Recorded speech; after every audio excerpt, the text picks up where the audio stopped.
How's it going, guys? This is Steve with RedRiotGames.ca. I'm joined with Demos and Dante. So you guys want to give a hello there? Hey. Hey everybody, super excited. I've loved spoiler season so far. I'm excited to see what else there is. So today, we are spoiling some cards, but just before we go in there, I wanted to get your guys' opinions on some of these new cards that have come out, and I'm going to share them with you guys right now. So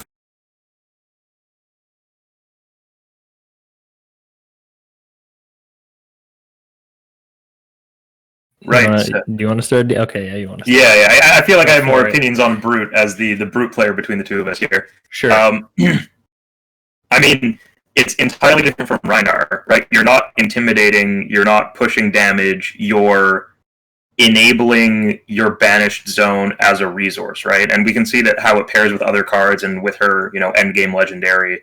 I think this is more of a setup than it is pushing direct damage, and I'm curious to see how everything pieces together, but I'm hesitant to speculate beyond that.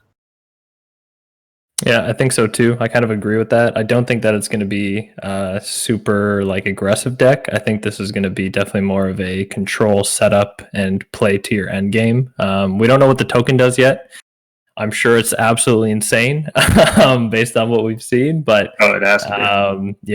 It's probably going to be something nasty. But either way, I think that it's definitely going to be more of a setup deck. You play to get that token out at the end of the game, and then I'm sure the token basically just says you win the game.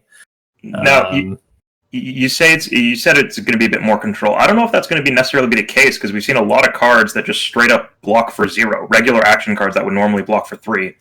We're now seeing things that block 0, so it's tough to get those into your graveyard to then banish them to use as banished resources if you have to play them and you just can't block and put them there for free, basically. Yeah, I have a feeling that there's either going to be cards like that Rally the Rearguard card, where you can discard a card to give something like additional defense, for example.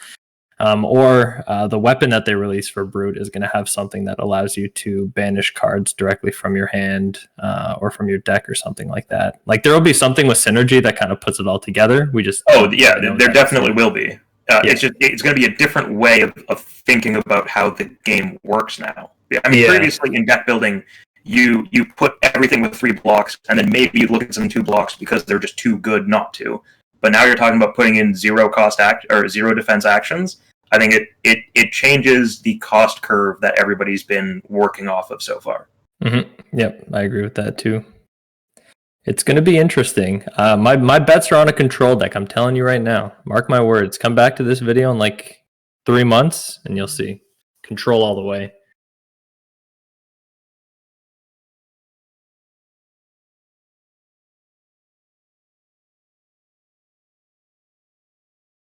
So I think the article that James White put out yesterday confirms that Shadow Brutes can use all regular Brute cards. So theoretically, she'll be able to use Romping Club, to my knowledge, although I'd imagine she would get something more suited to herself in this set, because obviously she needs some type of weapon in order to play Draft and Sealed, right? So that I'm really curious of, because the Welcome to Wraith and the Arc Heroes, half their ability is based on their hero power, and then the other half is based on their weapon. If you look at just Orinthia's card, it's not exciting. When you add in Dawnblade, it becomes one of the strongest combos in the game. So I think we're missing a solid 50% of the information here, or maybe less, because the legendary is kind of your big combo piece.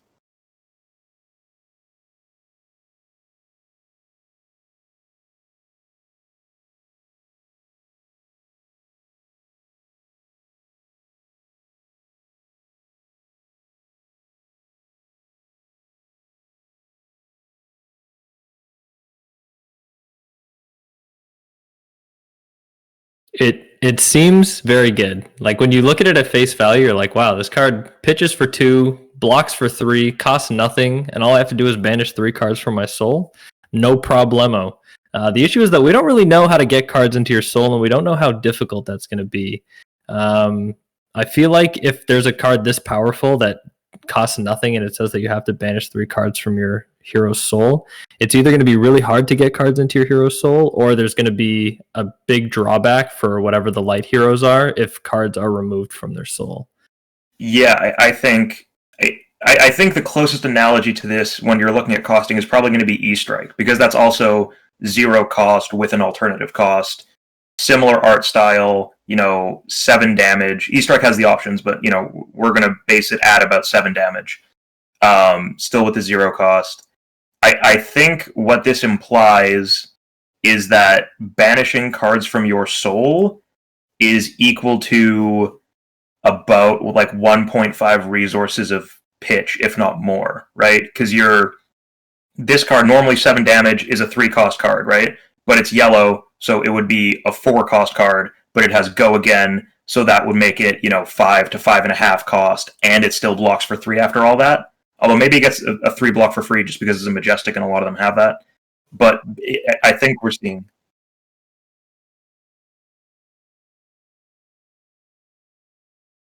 Yes.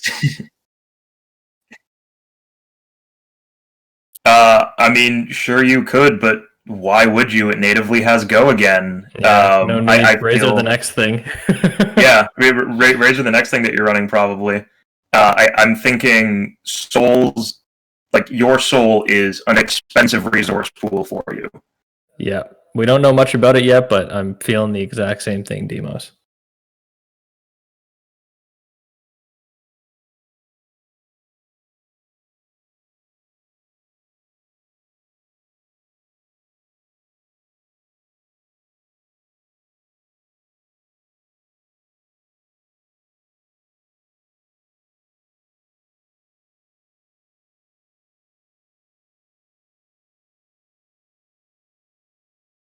I think, again, it's tough to gauge how good the card is because it's difficult to know how easy it will be to put cards into your hero's soul. Maybe there's a weapon that allows you to do that, like if a card hits this turn, put it into your soul or something like that. So you don't really know. It's an expensive card though. It costs 4. So you basically need to pitch at least 2 cards, or pitch a blue and like pay off your tunic or something like that if you're running it on whatever the new light heroes happen to be. But it's definitely an expensive card to play. It's really tough to know right now whether or not it'll be good. Like, people see draw 2 cards and like, oh, Pot of Greed broken. But this isn't just like put it on the field and draw 2 cards. You have to pitch probably 2 to draw 2. So it's good for hand cycling and everything like that. I think you are ideally going to be wanting to use it for the draw 3 effect, but it's difficult to know how often the draw 3 effect is going to be coming, just because we don't really know what it's going to take to get cards into your hero's soul. Yeah, I generally agree with Dante's assessment there. I think so. We've seen a shadow card that has an on-hit effect of, if it hits, banish this and 1 card or from a light hero's soul, right? So I'm assuming there's going to be an analogous card on the light side of, if this hits, put it into your soul, right? I'd imagine that's going to be at one of the on-hit effects we're going to see. So you do that. You find some way to sneak yourself an extra action point. You draw 3 cards. And I mean, sure, you're paying 4 resources, but drawing 3 cards. This doesn't even cost an action point like all the other tomes in the game do.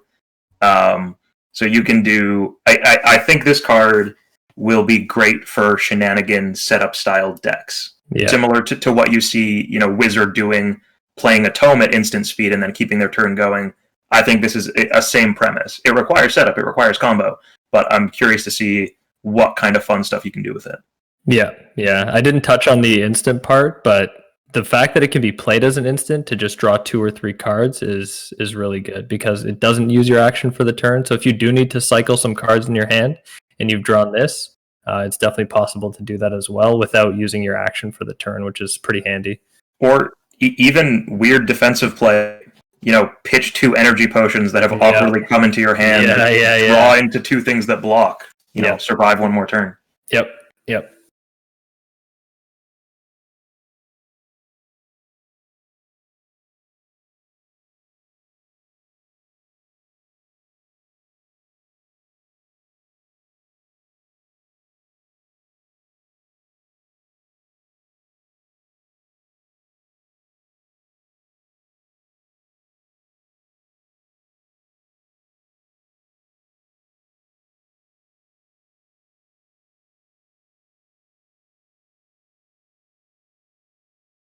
Well, we don't know what the Blasphema token does yet. Like I said a little bit earlier, I think it's going to be really, really good, but only time will tell. For now, based on what we know from this card, being able to, I guess, get cards into your banish zone with Blood Debt, it does have a negative effect of all the cards in your banish zone that have Blood Debt deal 1 damage to you at your end phase, I believe it is. However, Levia's ability can counteract that if you're banishing cards basically every turn. So it'll be interesting to see how you, I guess, manage the amount of blood debt that you have and using Levia's ability to ensure that you're not taking, heaps of damage every turn. But I feel like somebody's going to find some way to make a deck that has some dirty combo where you discard a Beast Within and mill 6 cards off the top of your deck. They all have blood debt.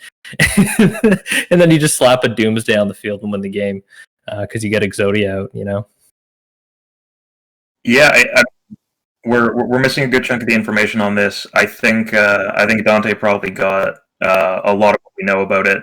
The other things I kind of want to highlight are the difficulty of playing this card is solely getting those 6 cards with blood debt into your banish zone, right? Because it's blue, so it's super easy to pitch. It costs 0, and it's an instant as well. So clearly, the limiting factor on this card is getting the blood debt, because everything else about it is super easy to play, right? Yep.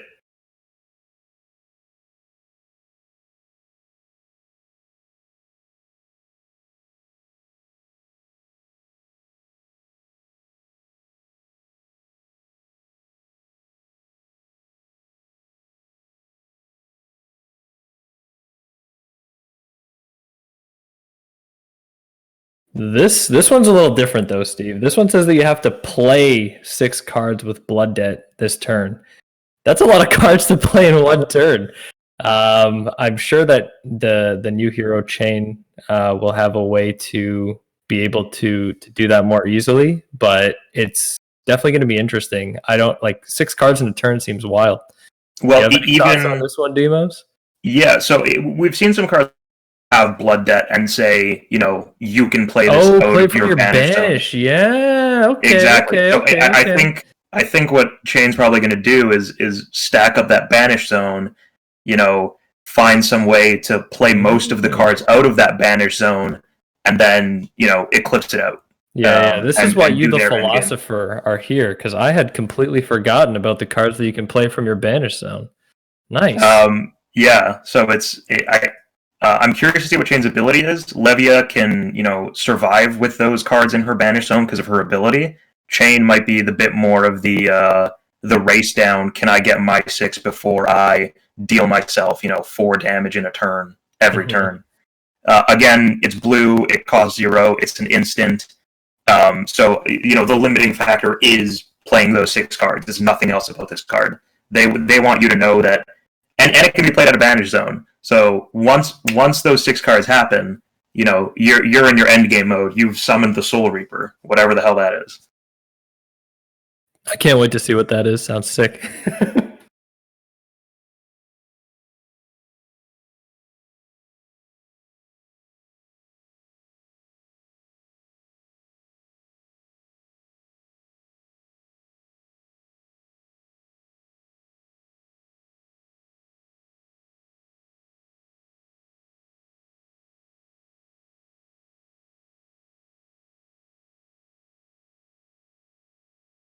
Card seems kind of good.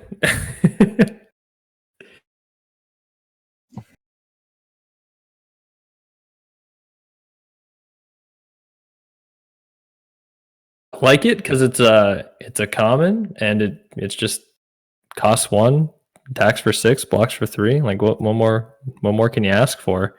You do have to banish 3 random cards from your graveyard, which could leave you with more blood debt than you were planning on. But again, with Levia's ability, we don't know how easy it will be to be able to banish like 6+ attack cards. So I'm not sure how detrimental the banishing 3 cards, but I think this will be a cool card to pull in things like sealed or just like limited formats because it's a pretty strong card. I don't know, but we'll have to see how it interacts with other cards. But just from what I've seen, like a 1 cost that deals 6 damage seems pretty good to me. Just pay off your tunic. So as an additional cost, which are always the things that really interest me, right? As a brute player, it's clear in Welcome to Wraith that they value discards as 2 pitch, right, for better or for worse. Yeah. Here they're valuing 3 cards from your graveyard as 1 pitch, because normally it's 2 pitch for a 6 attack for a common, right? That's what Brutal Assault is. That's the most direct analogy. They both block 3, straightforward. I'm not sure if Blood Debt factors into the costing of this, either bring it up or down, because I don't think Blood Debt is good or bad, right? Blood Debt is a key portion of your end game. It's the key portion of your hero. So I'm not sure if that factors in. So my hesitant, but I guess declared estimate of this cost is that 3 cards from your graveyard is about 1 pitch. Yeah. Seems good, though. Like, all things considered. Seems like a pretty good card. Yeah.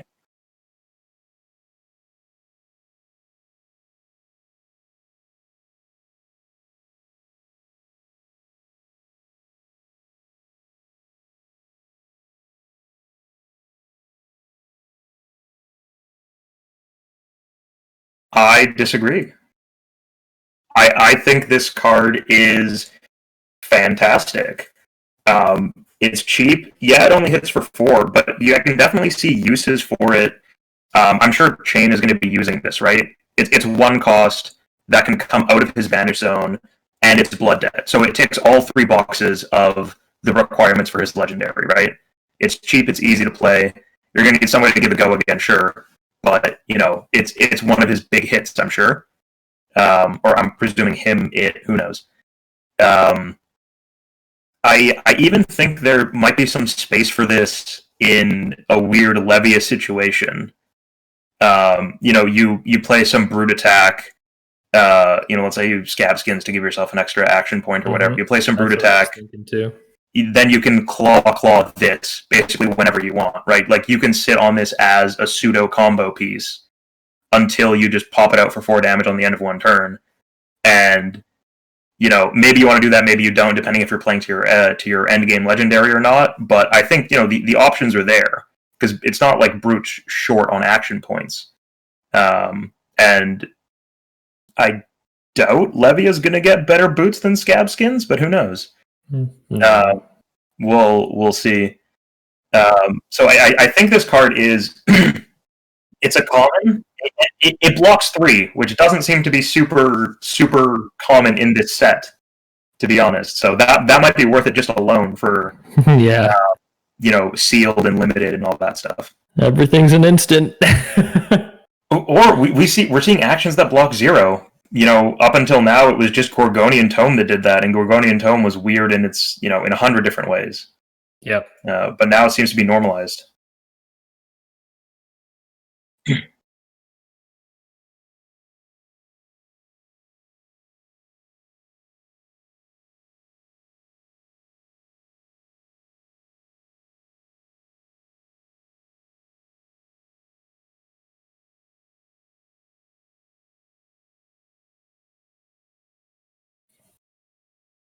I feel like this might not be one that you see too much in constructed play, but I feel like it's probably pretty good in limited.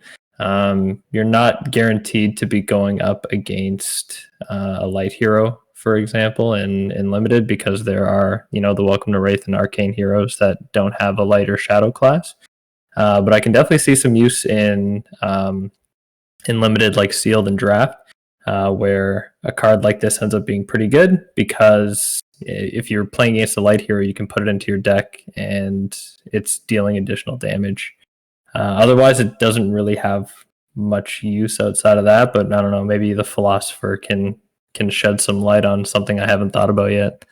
Well, we've seen, 10% of the cards in this set so far, something like that. So there, one of those other 90 might be busted with this, we don't know. Looking at this card, the thing that it immediately reminds me of is Rattlebones, where effectively you're using some alternative zone as a holding place for some big attack that you're going to be doing, right? And even with or without the +2, That's probably comparable to Rattlebones' you may play this as an instant and get a free action point off the go again kind of thing. So those two conditional things to me are similar in concept. They cost the same. They let you do a similar thing of playing something out of an otherwise, out of game zone. You would still have to pay for the other card, though, right?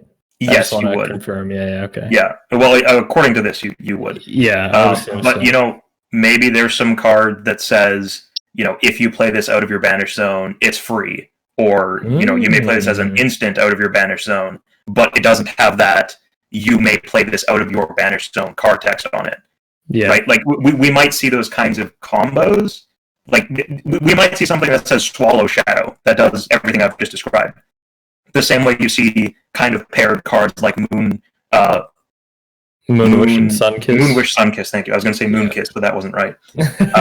So maybe we see that, maybe we don't. Either way, I think the ability to play with out of deck, out of arsenal, out of hand cards is interesting.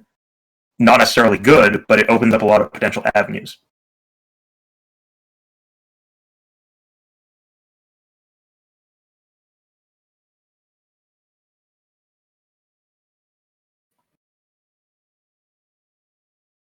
I mean, this thing's got a hell of a hell of a name on its own. Bit of a weird one.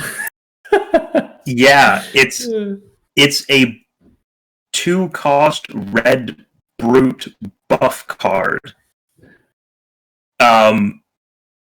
It looks like a good enabler for Levia, right? You banish 3 cards, but otherwise it's very expensive. So going on that same cost curve that I estimated earlier, banishing 3 cards is roughly worth 1 resource.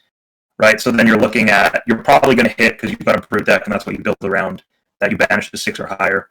So you gain +3 and dominate. That's probably in line with something like Guardians, emerging dominance, that kind of thing. But it'll be interesting to see. There's going to need to be something that kind of pairs with this, I think. Yeah, I was going to say, it doesn't seem like anything super special on its own, but I feel like there's going to be a card that they release that's just busted with it. I mean, at the end of the day, you could use this to make Wrecker Romp 11 damage dominated, right? That's huge. Whether or not that's worth doing, I've got no clue. I'm going to go probably not until we see some other things going on here. Yeah, that's what I was thinking too. Seems at the end of the day, it's a draftable card. I think it might be popular in blue, right? So it's a rare. I'm assuming it's a cycle, right? So you still will probably be banishing 3 cards. You'll still probably hit a 6. It'll enable Levia's ability to turn off your blood debt, right? And then you do like a +1 damage dominate. So I could use as a utility card for sure.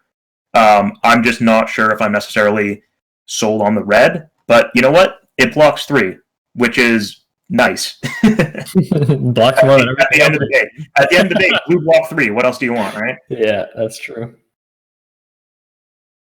Oh, yes. All right, let's go. I'm ready for it. Show us the money, Steve.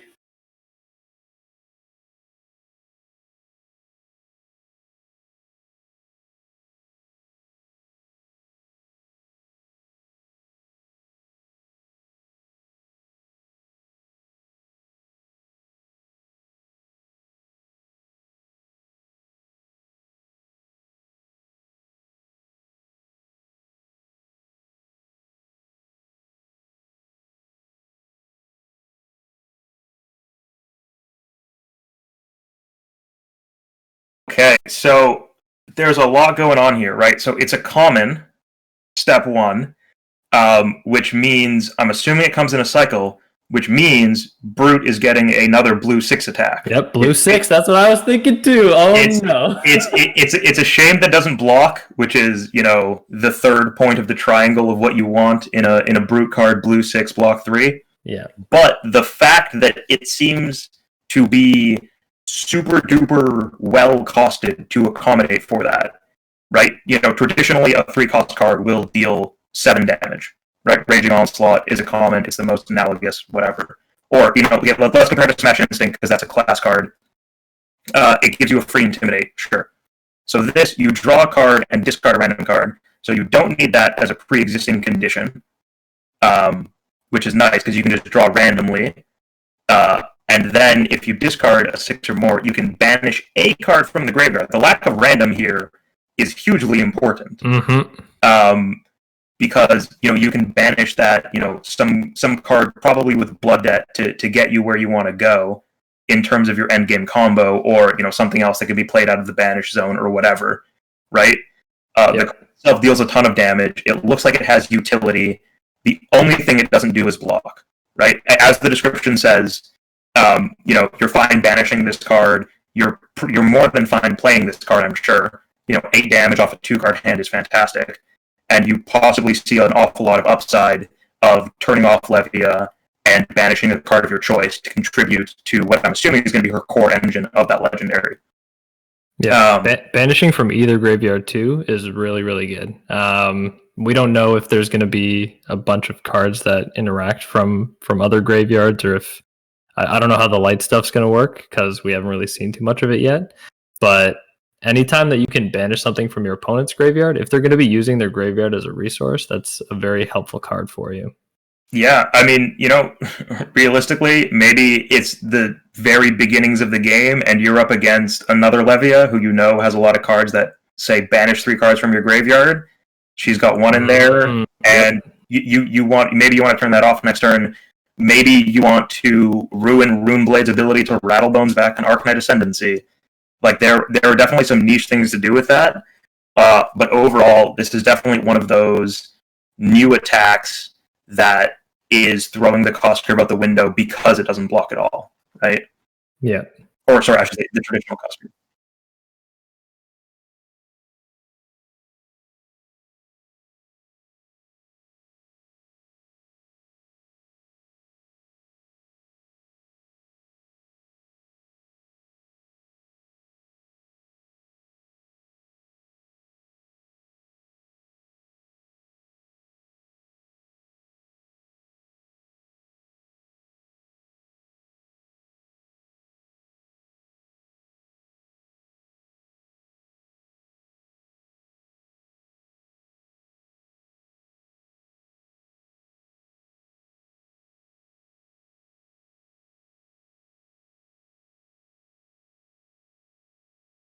No. So it's a Shadow Brute card, so Reinar wouldn't be able to use it. But just in like Brute decks in general, like Levia's thing is that you have to banish a card with 6 cost or more, or like an attack of 6 or more. So it's always good to have blue cards with attack of 6 or more, and this is just like an additional card, like Wrecker Rump, for example, that has that. So it's helpful. Yeah, the interesting thing this is not the first time we've seen draw a card and then discard a random card, right? To the point where it's looking like it's costed in such a way that, Levia might be running into that same mech issue of boosting through your entire deck, right? Which I think Levia is probably happy about, to be honest, because you're looking for that, big combo setup, whatever your big end game move is, right? Yeah. But I'll be interesting to see how that actually plays out once we have all the cards, once we have decks and all that stuff, right? Also, I agree. Steve, you mentioned running 3, 6, or 9 of these. It blocks 0. Yeah, that would be a lot to run for a card that doesn't block. That is a tough sell. I avoid 2 blocks as much as humanly possible. I don't know if I'm going to go from a 3 to a 0. Yeah, I'm with you there, buddy. It'll be interesting to see. I think the game's going to change. Yeah, the ultimate ham deck. No blocks in the deck whatsoever. You just go for it.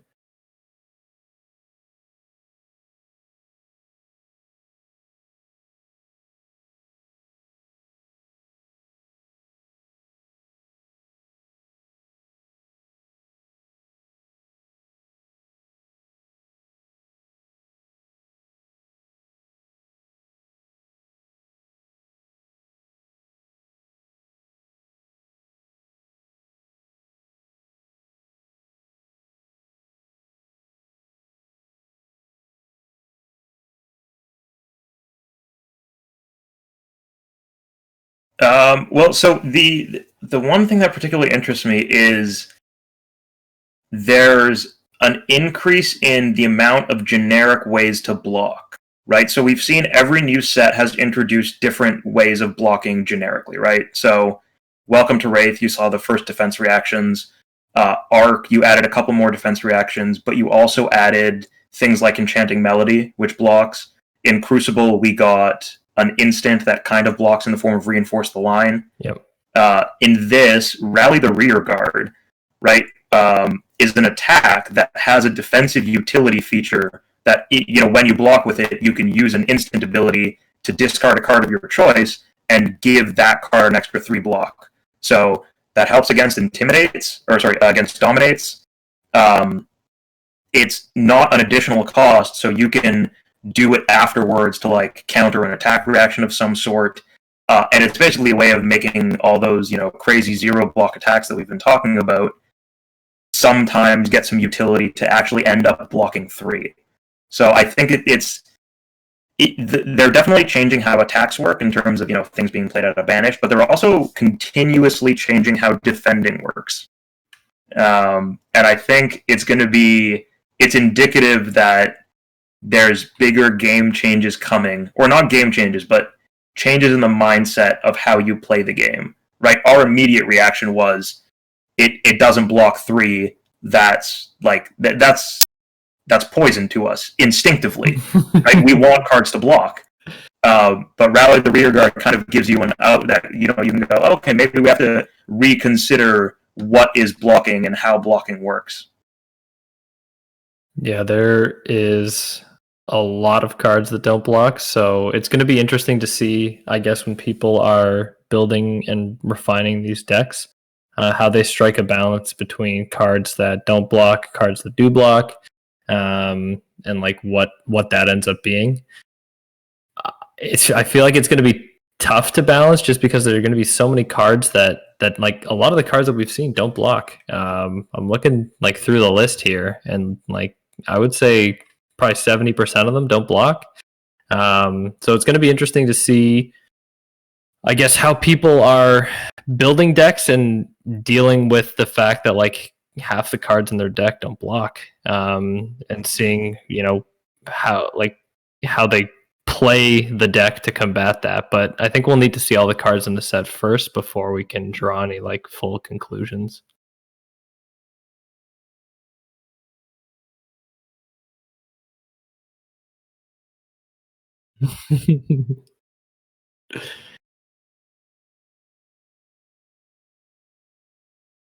Well, maybe, but if you're running a bunch of no block attacks and your opponent is also running a bunch of no block attacks, all those no block attacks deal way more damage than attacks that we've seen before, right?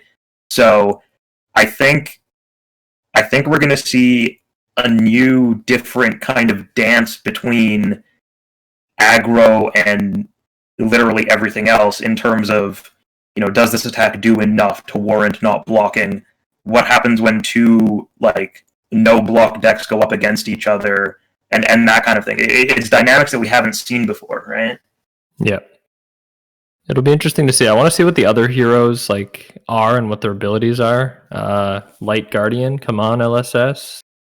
Do me proud. Give me a Holy Avenger. No, give me that Light Guardian, Holy Avenger type. I'm telling you right now, Light Guardian, Light Ranger. There's going to be another Rune Blade thing. It's going to be like a Necromancer, but it's just going to be Shadow Rune Blade and then the Shadow Brute that we have. Yeah.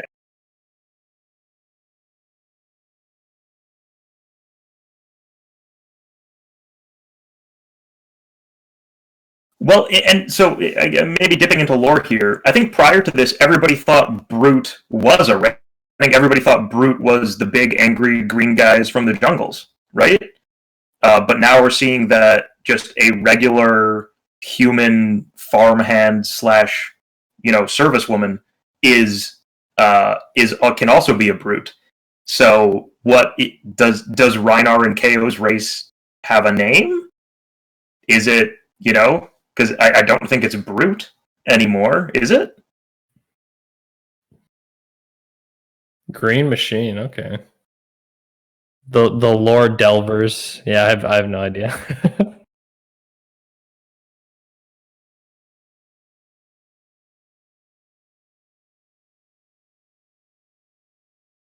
Yeah, I mean, we've seen a bunch that look, brute cards that feature kind of abominations in this set, which I think, Deadwood Rumbler also kind of looks like, right? That doesn't look like Rhinar, that looks like some corrupted tree form of some sort. So it's like a tree monkey. This has changed, and I mean, realistically, the amount of time it's taken planning this game, from 7-8 years back, whatever it was, it's interesting that they kind of hit us with that lore bait and switch of making everybody think, Brute was that race, and now it's turns out, oh no, that's definitely not the case. And I'm sure it wasn't like they didn't make this decision to make, some random human a brute 6 months ago. Like I feel like this has been known and prepared for a long, long time. I'm curious to see what other curveballs they're going to keep throwing at us.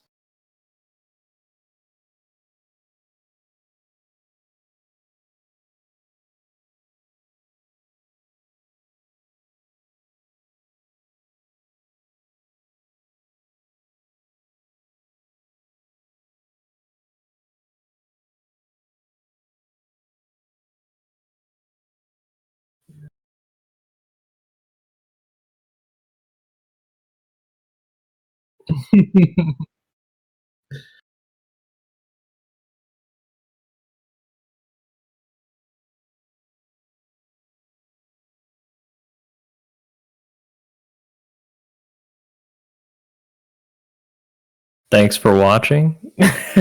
Yeah, thanks for watching. Go check out RedRiotGames.com. They've got singles cards. They've got a bunch of cool video content of gameplay, deck profiles, different articles about the game. There's some interesting stuff there. And I mean, me and Dante might be a little bit biased because we're in a couple of those. But go check it out. It's worth it. I have bought the entirety of basically all my decks from Red Riot Games, just in singles. So, I mean, maybe a little biased, but links are in the description, people. Check them out.